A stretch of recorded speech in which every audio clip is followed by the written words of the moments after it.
دوسرا نظریہ یہ ہے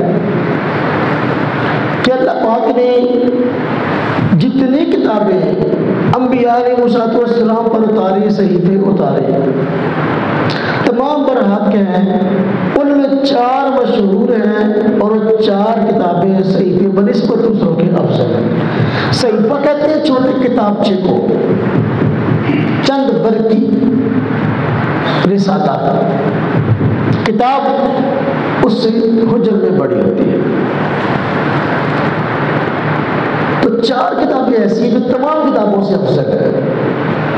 ان میں حضرت داؤد علیہ السلام پر اترنے والی زبور، حضرت موسیٰ علیہ السلام پر نازل ہونے والی تورات، سیدنا عیسیٰ علیہ السلام پر نازل ہونے والی انجیل، حضرت نبی اکرم صلی اللہ علیہ وسلم پر نازل ہونے والی کتاب قرآن، یہ 4 کتابیں افضل، اور چاروں میں بھی سب سے افضل قرآن کریم ہے۔